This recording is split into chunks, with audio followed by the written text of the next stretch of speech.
Welcome back into the reset. It is time to talk about that great win against the Atlanta Falcons, and we'll go across the league for a few top 5 stories and some buy or sell. And then in the end, we'll look to what's to come, the Buffalo Bills coming in town. It's the reset with G. Scott. Let me start by saying this. The Seahawks are in first place in the NFC West division. I got my main mans here. I got Frank, I got Paul, and I got Bones. Which one of y'all want to start first? The Seahawks are in first place after that huge win in Atlanta in Mercedes-Benz Stadium. I mean, it was just crazy. I was so happy to see that after 3 weeks of just depression, going from 3-0 to 3-3 is just something you don't want to see your team do ever, just drop the lead. But it was a get-right game. We had a less mobile quarterback, a less experienced offensive line that we were able to get to. Our defensive line, for the most part, was healthy again, and post the addition of Roy Robertson Harris, which was a good pickup. Our receiving core was doing their job. Ken Walker, that's what I want to talk about, the biggest thing. Happy birthday. Birthday, played sick. Rushing touchdown, receiving touchdown. He played sick? He was sick. They talked about it all the time in the postgame No, show. I know he was listed as sick. That's the kind of sick. Look here, I heard him post-game. That bro was sick. Okay. K9 was sick, was not feeling well, no doubt. But do we like him while he's sick? Yeah, well, he had a flu game to me. That was real nice.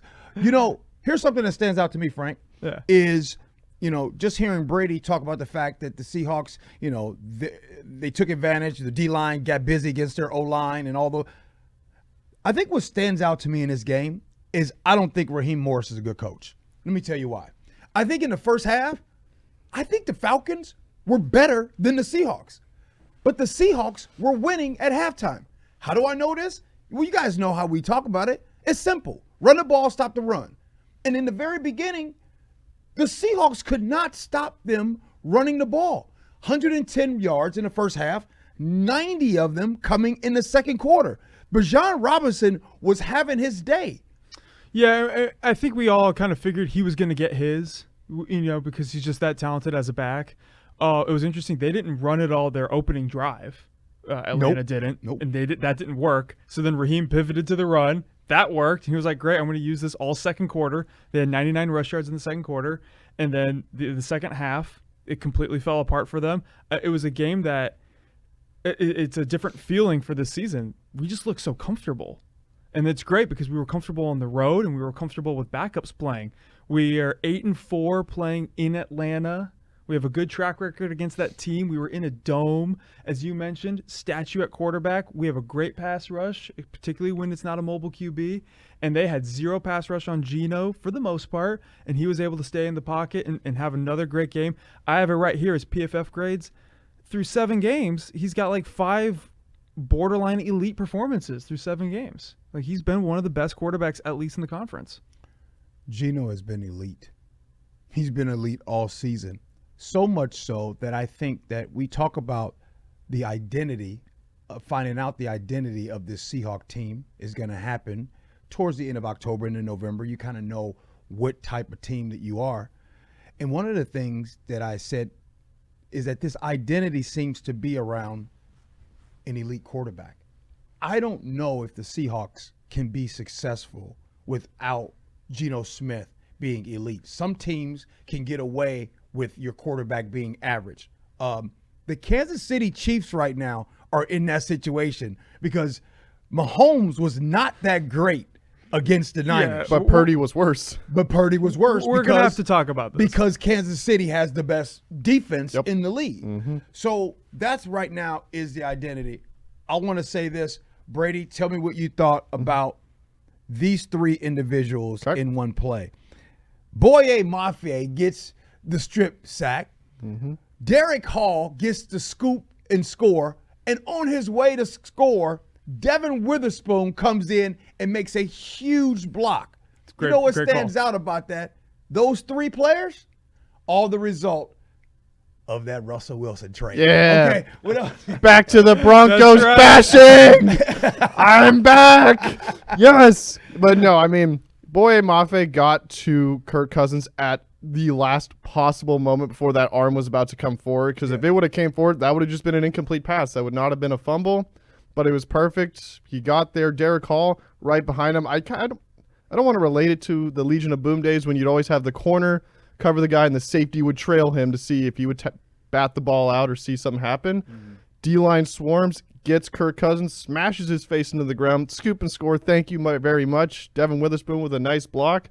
Also like DK's one-handed block on the K9 touchdown. Yeah, that shit was disrespectful. I like disrespectful. That was disrespectful. And AJ Terrell, you ain't gonna be able to go home. You ain't gonna be able to go to no barbershops. Well, bro. and also too, as you mentioned that, just shout out what was his name? Rockman Drums from our live stream on Sunday, because he made a really good point that if we're striking early and we're more effective on offense in the first half, opposing quarterbacks have to throw. Yep. And I still believe, even with the injuries, we have a pretty elite secondary, and I can't wait for Tariq Woolen to come back. And that's when you saw Kirk Cousins sack fumble, 2 Kirk Cousins interceptions happening in the second half because we were forcing them to play a simplistic game of throw, because we still struggle against the run, even in this great game. So which brings me to my top 5 questions, and this is an opportunity to hear from my main man, Paul. Paul sometimes be quiet, just depending on how his Denver Broncos are doing. But here, this is a question. Let's go around the horn. And by the way, you can tap it in the chats or whatever. Top 5 so far after 7 games. Seahawks are 4-3, first place. Got to keep reminding everybody that the Seahawks are first place in the NFC West division. Who are your top 5 Seahawks that you believe, if you had to give an MVP to 5, who would it be? Paul, we'll start off with you, brother. I think the jury's still out for that, but I want to start with number 1, and I think it starts with at the top. I think Geno Smith is the MVP of this team. I think we have seen, even with the struggles of it, I don't think you have anywhere of the success that the Seahawks have seen this season without Geno Smith. You don't have the bounce back. And just how much more confident do you feel in this team in as a whole with having Geno Smith? We mentioned about mediocre quarterbacks. It's time to take Geno Smith out of mediocre quarterbacks. I think he has now shown enough over his, what is it now? This is his 3rd season as a starter, correct? This is his 3rd official season as a starter. With the Hawks, yeah. Right, with the Hawks, yes. I'm just focusing on the Seahawks portion.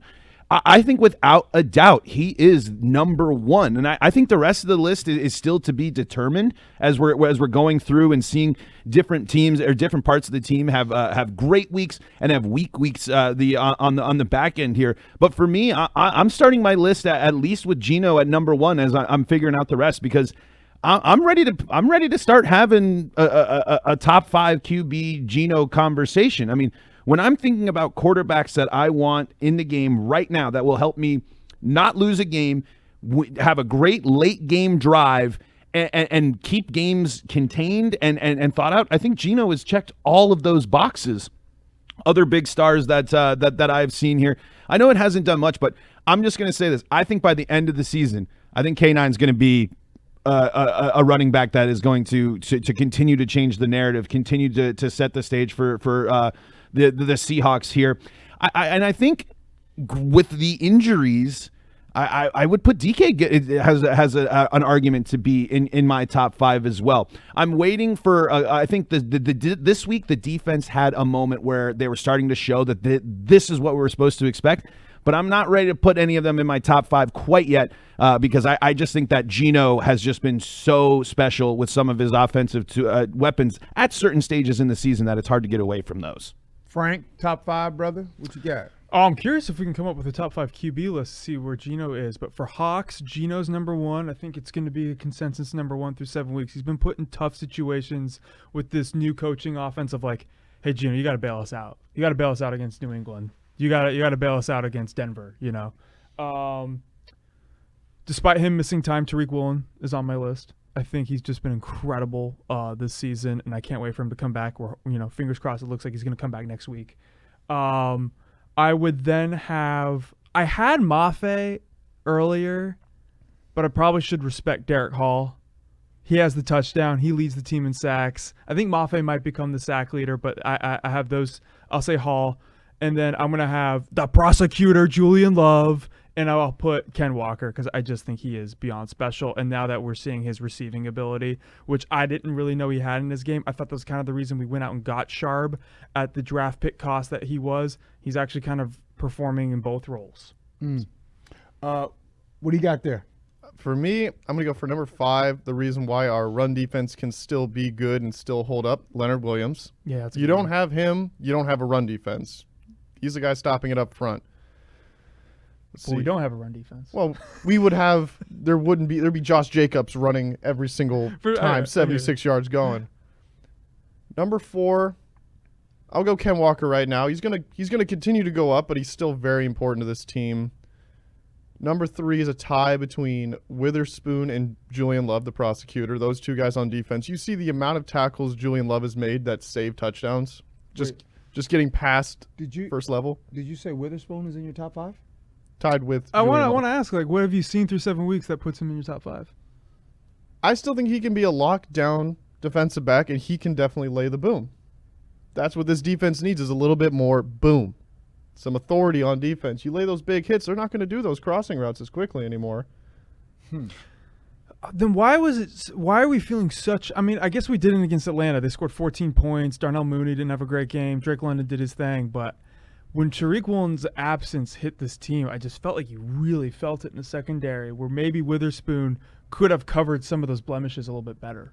He did, but I think he was also trying to help out with Nehemiah Pritchett a little bit as well. That's true. So That's true. There's other guys out there. You subbed in one guy for another guy, and game strength in one, weakness in another. Some other corners you and can't cover it. We'll see that more when we see Woolen come back, and we'll see how this defense starts rolling again. 2, I'd put DK Metcalf. 1, Geno Smith. Okay, good stuff. If you guys watched the stream right after the game when Brother Frank and I were on the stream, I am changing my top 5. Okay. Yeah, I'm changing my top 5. Here's my new one. I'm going to go ahead and I'm going to start at number 5. Actually, I'm going to start at 4 and 5. I can't decide which one to pick, but I'm putting these two dudes on it. I'm putting Boye Mafe and Derek Hall in there. No question about it. Right? You have Derek Hall leading the team in sacks. Yep. Boye Mafe has been disruptive. I'm putting them 2 in my top 5 for this season so far. Number 3, it's easy. This thing don't go without K9, baby. K9. Look, check this out. If the Seahawks are going to do what we all expect them to do, then K9 is going to be right there. You can't do it without him. He's number 3. Number 2, that's easy. Is DK, best wide receiver, most dominant wide receiver in the game. I don't care what y'all say. He's number 2 in yards. Some drops and all that kind of stuff. He is the most dominant wide receiver in the game. And number 1 is Geno, period, point blank. Yeah. Those 5 have been the top 5 for me so far in this 4-3 season. So I'm going to go back it again. My top 5 for the Seahawks team right now. Number 1's Geno. Number 2 is DK. Number 3 is K9. Number 4 is Boye Mafe. And number 5 is Derek Hall. Yeah, I'm not saying leading the league in passing yards means all that much. Tua did it last year, and, he got bounced in the wild card round. But I don't think any of us thought Geno was going to be pacing the league in passing yards by 150 yards. Right. I mean, and I just think he's been put in really tough situations where Grubb and McDonald are like, bail us out. Right. Bail us out here. We need your help. All right. So we did that. Here, coming up pretty soon, we will talk about the game to come, which is the Buffalo Bills. But right now, I want to take this time. You guys want to do a little buy or sell on NFL teams? You want to talk about the team that you believe, like, this is a team. What angle do you guys want to go with this? Paul, are you buying or selling? Let's do some buy or sell, G. And I want to start here with let's keep it with the Seahawks. We're now getting closer and closer to the trade deadline. They did make an acquisition. I know. I had to make sure I'm part of the team reformed here. Broncos played on Thursday, so a little bit more time in between. So I didn't have to be here. But I'm curious. I think the Seahawks are finding themselves in a really interesting spot. Already making a trade that I know you're a big fan of, G. That you were talking highly on the live stream after the game. But I'm curious. What position do you think the Seahawks are in when it comes to buying and selling, and what does that look like for teams? And Frank and I were talking a little bit about this, and G, I wanted to get your insight on this too. It feels like the trade deadline has a lot more juice to it in the NFL these last couple of seasons than the in the past. You know, the baseball trade deadline, we're talking about it for like a month, it feels like. NBA trade deadline's always a big day. Football, not so much, but that's different now. So I was wondering, what position do you think the Seahawks are in when it comes to the trade deadline, and what changes have you seen with the trade deadline here in recent years in the NFL? Yeah, I think a lot of these trades, you take the Jets right now, is on some fantasy football type stuff. Yeah. Sometimes I am amazed at some of these GMs out here that actually get paid to do this. The Devontae Adams to the Jets things is trash. Them firing their coach right now is trash. They basically said, we're just going to hang it up and do it again next year. You guys think the Jets are going to do something? You see the way that in the first half of yesterday's game against the Pittsburgh Steelers, Devontae Adams has 7 targets, and there was a time that Garrett Wilson had 2? All of a sudden, you got that situation going on. The Jets are a mess. The one thing we don't have to worry about with the Seahawks, they don't make irrational decisions like that. I don't think that the Seahawks are in a situation where, we got to go get this player. I thought that was a nice little sneaky trade that John Schneider did with this, what was his name? Roy Robertson Harrison? Harris. Number 98. You saw he was out there doing this thing. That was a great little sneaky trade. Highest graded defender in that game. The Seahawks have the pieces. Oh, by the way, before this game, you probably would have said, gee, come on, we need a right tackle. Do we?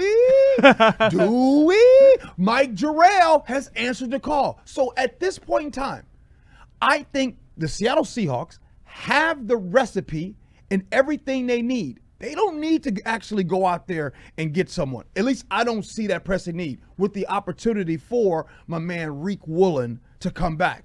Offensively, I think they're fine. Defensively, you're seeing linebacker play step up. You're seeing being up front. You're seeing that step up. They're good to go. So I'm buying everything that the Seahawks are doing. Any other buy and sells around the league? Well, looks like we're probably selling on the Jets. It would be interesting, though, after that performance for Pittsburgh. Are they buyers? That's still not that sexy of an offense. No. How many more former Packers can the Jets go and get to make Aaron Rodgers happy? Like, I mean, what are we doing? Minnesota's very happy with Aaron Jones. I don't think he's getting him. Here's a question for you guys, and this is a big one. Buy or sell the Niners? I think the Niners are going to do everything in their power to stay as close to or at 500, and Christian McCaffrey will play again this season. I know we're thinking that it's not. I think that their whole plan right now, it's my fantasy football plan right now. Hold, and do your best until you can get Christian McCaffrey for that late season push. If you can get 6 weeks of Christian McCaffrey, I think that's enough for the 49ers to think that they are still in a position, maybe not to win the division, but get themselves back into the mix and then be a different version of the 49ers that teams haven't seen. So I don't know how aggressive the Niners are going to be, but I believe that they're really holding out hope that they're going to get something from Christian McCaffrey this year. I could see the Niners being aggressive on defense. They're just so unfair on offense because I was thinking about, would we make a move for another receiver? And we're probably not. We have enough depth, even though it looks like DK is going to be out 2 weeks. That's what some Twitter doctors are saying. We'll have to find out later in the week if it's more severe or hopefully less severe. But having Juwan Jennings on your bench, I mean, like, Jake Bobo is our 4th, but he's a very specific receiver. He's a big guy. He's a red zone threat. He's not like a separation artist. Juwan Jennings can fill whatever box you need for the Niners. He can do the George Kittle routes. He can do the Debo roll. He can run Ayuk deep plays. So having him we'll plug him in. Oh, well, Jordan Mason will plug in for Christian McCaffrey. I actually think the Niners are okay, but it does feel like there's a bit of that 2014 Harbaugh vibe when they went 8-8, and it's like, oh, this is all falling apart a little bit. Remember that year? Because we went back to the Super Bowl that year. We were just as good in the regular season in 2013 compared to 14, and the Niners, that drop off happened, and then the dramatic changes happened. Well, what are the dramatic changes going to happen this offseason? Paying Brock Purdy. Yeah, he's on that little bit money now. He's got to pay him a little bit more. Isn't that you? Didn't he Didn't he go down? He's done for the year. Done for the year. I mean, He's And done for Brock's the gonna ask year. for- I didn't see that. Yeah, Yeah. he's done for the year. Yeah, and Brock's going to be 60 mil. So here's my Niner discussions, and y'all know I'm gonna keep it a buck on this one. I'm selling the Niners being good outside of the division, but I'm not selling them in the division. I'm buying until further notice. Right now, they've been owning the Seahawks. Yes.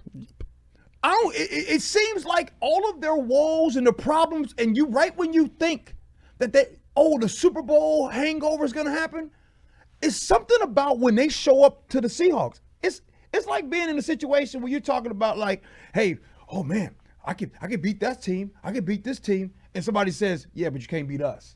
And until further notice, in order to win the NFC West division, in order for the Seahawks to get to where we all want them to go, they got to beat the Niners. And right now, the Niners have a 6 game win streak?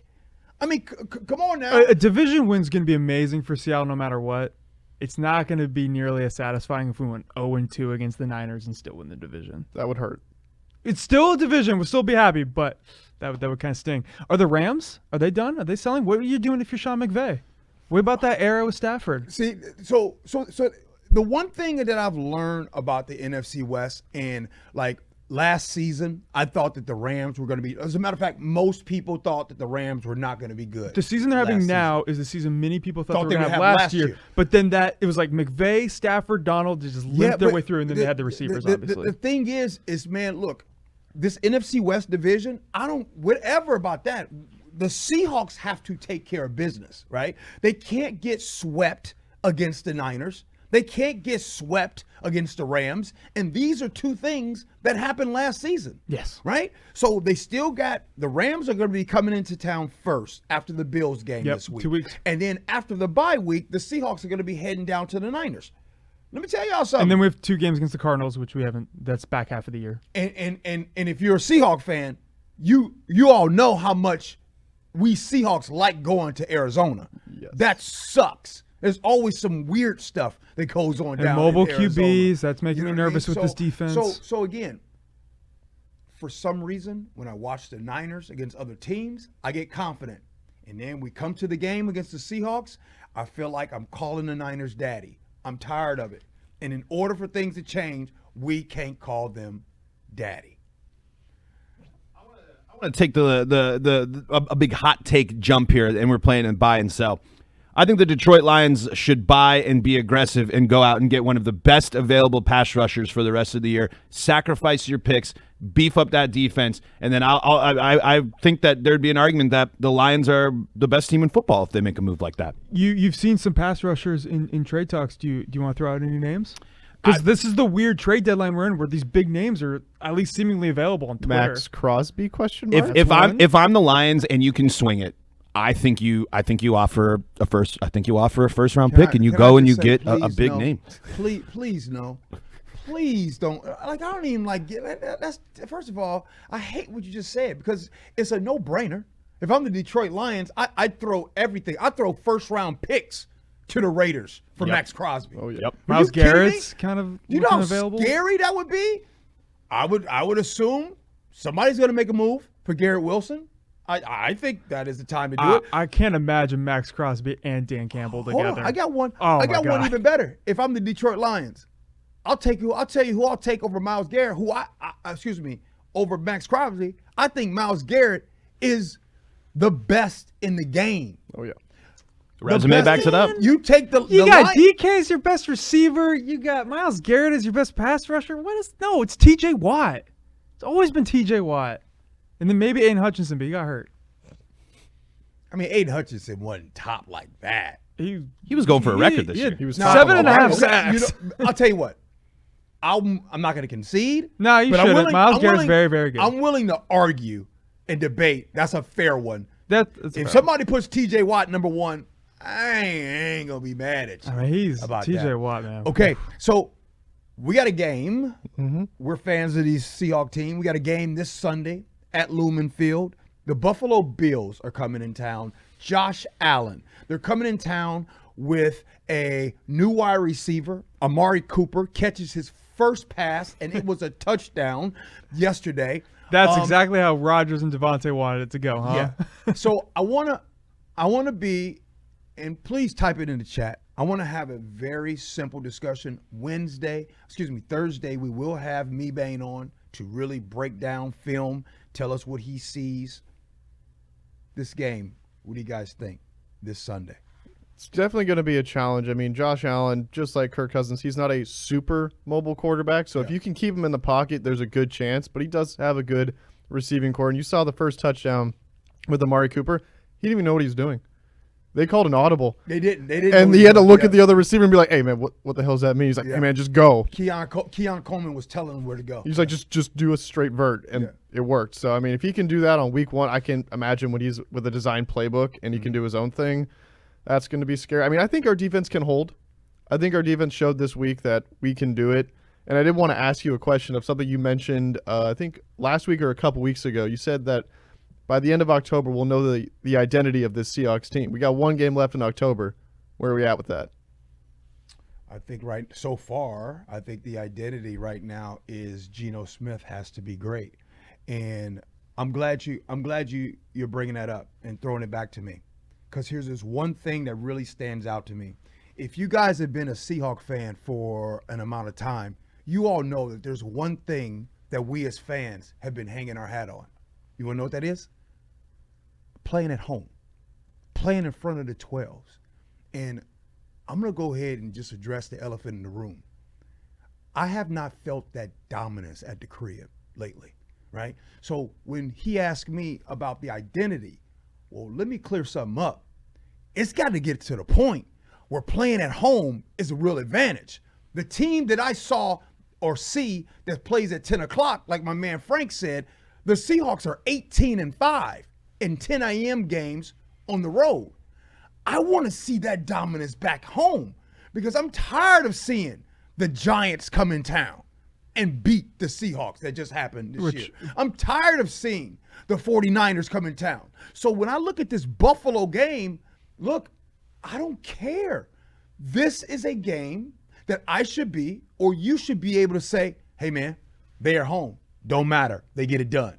And Frank, that confidence, I have not seen that. I have not seen the Seahawks particularly play well at home. I'm sorry. No. But Bo Nix, it should not have been that close. I'm sorry. The New England Patriots, it's, you know what I'm saying? Well, that was on the road. But then, right? we had the Dolphins at home. But excuse me. The Skylar Dolphins, Thompson. Yeah. So that's my thought on identity. It's get that home field together. Yeah, that'd be great because this will be an interesting matchup. It's two teams where if the quarterback plays not even bad but mediocre, the team probably loses. Yeah. I don't think the Bills can survive a bad Josh Allen game, which we've seen a couple this year. Mostly he's been great. And so far, when Geno's two worst performances was against the Niners and it was against the Lions. Well, those were two losses. I don't know if our team can handle a mediocre Geno Smith performance. So that's what I'm going to be interested in is which team can support its quarterback the most. Hopefully the home team and not the team traveling across the country from Buffalo. But it is, we saw the Buffalo Bills beat the Jets. Say what you will about the Jets. And there was no Khalil Shakir, no Amari Cooper, and no James Cook. Now all three of those guys are going to be there. All of a sudden, it's not like I think that defense can be really pushed around. I don't see a lot of talent on that defense. Shout out old man Von Miller over there. I mean, like Damar Hamlin leads the team in interceptions, something like that. Like no disrespect to Damar Hamlin, I just don't know if he's that elite of a safety. Von Miller currently serving a 4-game suspension, by the way. Okay. Hey, So he's not even on the field. Before we go, this is a topic I want to ask you all about. Have you guys seen the booing that happened with the Cleveland Browns and Deshaun Watson? Deshaun Watson, who's lost for the season, Achilles injury. A lot of fans booing when he was down. Was that deserved, guys? I kind of saw the opposite. I saw a lot of people cheering because they were happy that they didn't want Deshaun Watson as their quarterback anymore. Yeah, That's what he means. That's what he means. Yeah. Oh, the booing. Okay, I heard The cheers. booing and the cheers. And I was like, from a personal standpoint of what he has done and the amount of money he was rewarded with doing that, I can see why people would be tending to boo or cheer depending on how you want to talk about it. But when a guy goes down with an injury like that, you don't boo him. Your own guy, you don't boo him like that. He did nothing to disrespect you. He might have disrespected some other people, but to the people of Cleveland and the team, he did not disrespect you. That's how I see it. Frank, he disrespected me. I was raised with women in the household, my mom and my sister, and whatever he did off the field is extremely disrespectful. I have no sympathy for a guy like that. I only wish that Jimmy Haslam was included in the boos instead of just making about Deshaun, because he is not as guilty as Deshaun, but has a lot to do with the unfortunate turn in Cleveland. I don't want to get too much in trouble. I just think he's a despicable person. There's been a lot of despicable people in this league, and boo-hoo. I could care less about his safety out there. That's a guy who wasn't even trying for his team. You could see the body language. He was making a ridiculous amount of money he shouldn't be making. He's a terrible person off the field. I'm glad he's gone. That's not to say Jameis Winston doesn't have his issues from college. So let's not act like he's the hero going to save this team, kind of like Flacco was. But my God, let's get that guy out of the league. Whoo! Was not ready for Frank to come that hot. Paul? Frank's right, man. I mean, listen. I understand. I understand that it's a the sport and an injury is tense, but I'm sorry. And to have all these people come up and talk about the character off the field and have that be celebrated by that's ridiculous, man. I did think those comments from Garrett and those others was like borderline disgusting. I'm sorry, man. Like, listen. It's a bummer, sure, but Deshaun Watson got a bunch of guaranteed money. He's got a bunch of stuff. He's gonna be fine. His reputation is never done, isn't gonna recover, but that's his own fault. He is where he's at, where Deshaun Watson is at right now is a direct consequence to his action. And if those are the consequences for his action, if you're Deshaun Watson, you're thanking your lucky stars. I mean, with where he could be right now in his life. So, I don't know. Personally, I don't see any real reason to. It's a bummer, sure, when people get hurt. It's a dangerous game of football, but I'm not going to sit here and act like the NFL lost an upstanding citizen. I'm going through this right now. I was a big Von Miller fan. Yeah. I'm very, very, very, very conflicted with rooting for Von Miller right now. If really at anything, I have Von Miller shirts. I have a Von Miller Super Bowl jersey. He was the MVP. And how am I supposed to feel about what Von Miller has done? I mean, and Frank mentioned it too. It's not just Deshaun Watson. There has been people that have gotten away with a lot that are still playing in this league. So, and honestly, I would be feeling the same for a lot of those guys. I mean. It's a really tough conversation, but I'm not going to sit here and support Deshaun Watson. I just can't do it. I don't think you should support him. I don't support him either. We figured you didn't. Any circumstance, right. No, make it clear. Do not support what he does off the field. But I don't like seeing anybody get hurt. I don't like seeing injuries. It's not the best thing in football. Could it have happened to a worse guy? Probably not. But if he was going to get hurt like that, I would much rather see him get absolutely pile-driven into the turf and not just get a torn Achilles, just pop, no contact. Now, if we want this to get real dark. Were those same fans, booing when he was announced as the Cleveland starter? Week 1, they kicked Baker out. And were they the same? Were they booing then, or are they booing because it's been so bad now? Depends on how much beer they had. You know what, y'all? I was going to just I thought this topic would kind of just be done. If y'all want to have a real discussion, we're going to go long. Let's talk for real now. Now, first of all, let me just say this.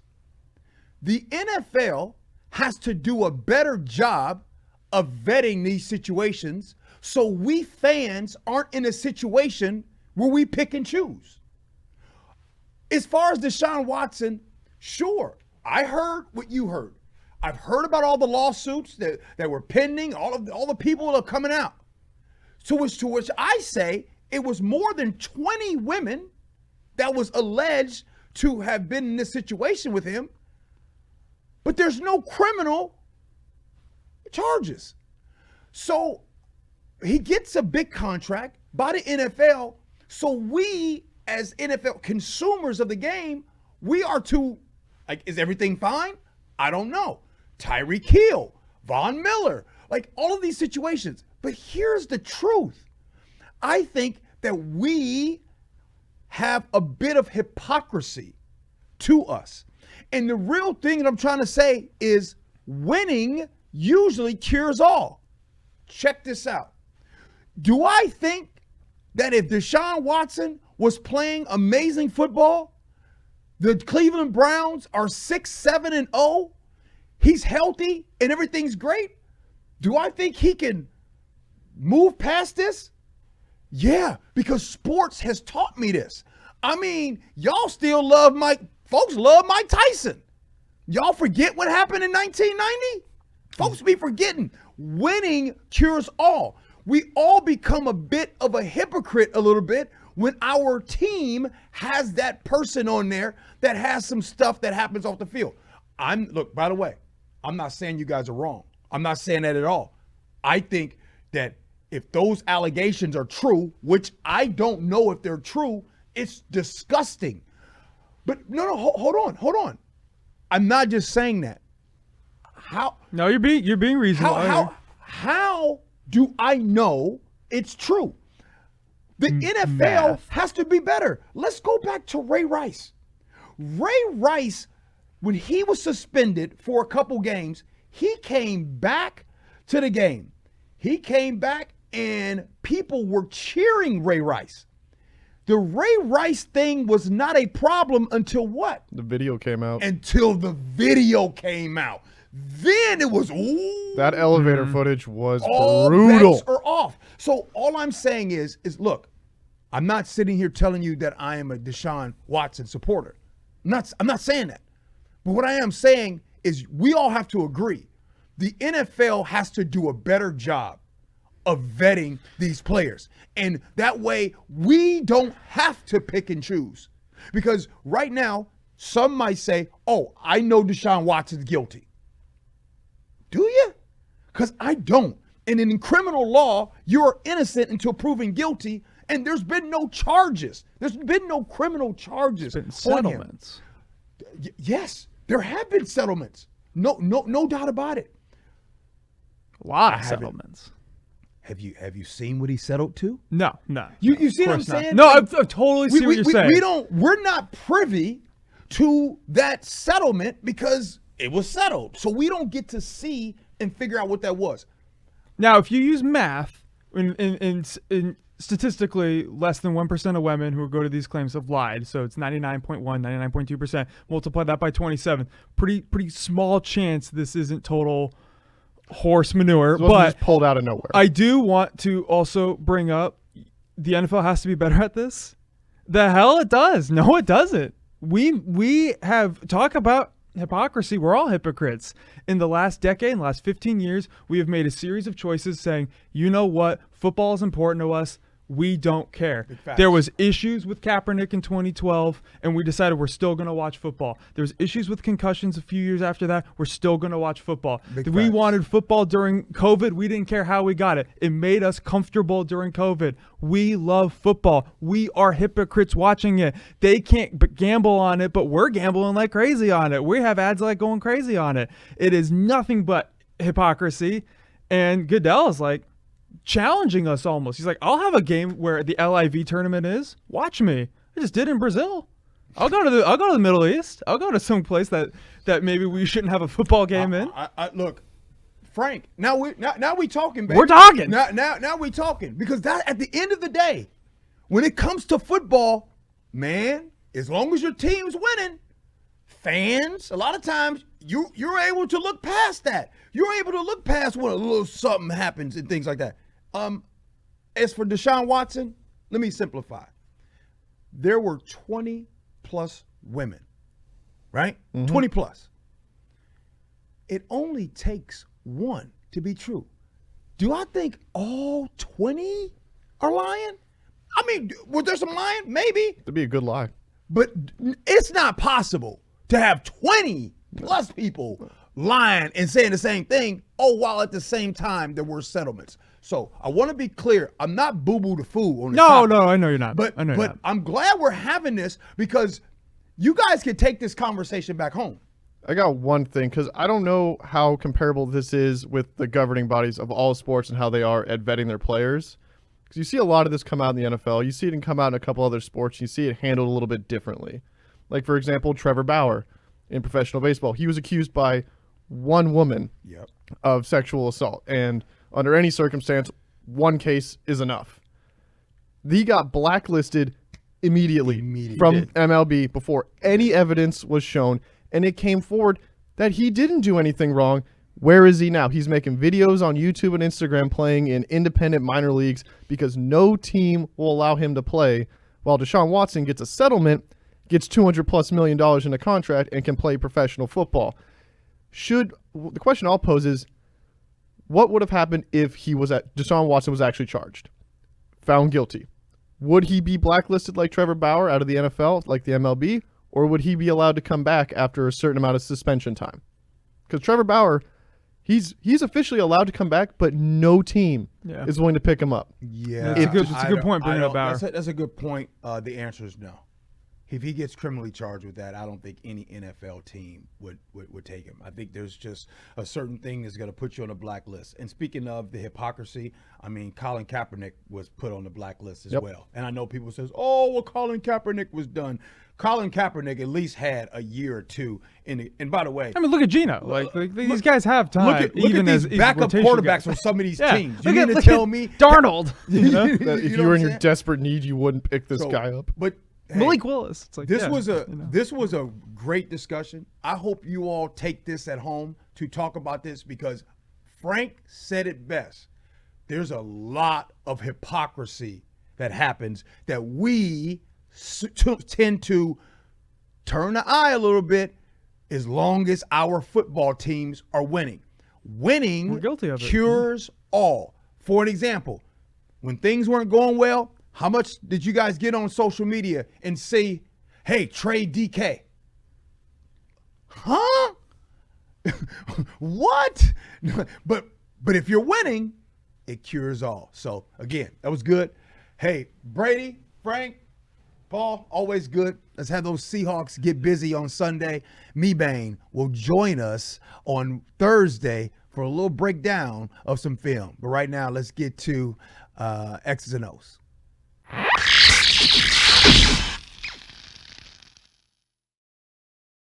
Never eat the last piece of something you didn't buy. Man, you ever notice that? Boy, folks is quick to eat that last piece knowing that they made no investment or anything into that. Man, that's how life is, right? You've been working, you've been doing your thing, right? And there's always those person and people out there that say, oh, I was there. I helped you and gave you a crayon back when you were in kindergarten. Man, never eat the last piece of something you didn't buy. Sometimes, look, when investments and things are already happening, go ahead and let that be. It's time for you to buy your own, invest in your own, and get it for yourself. That's it for me. I appreciate you rocking with me. Love you for that. And as always, be kind.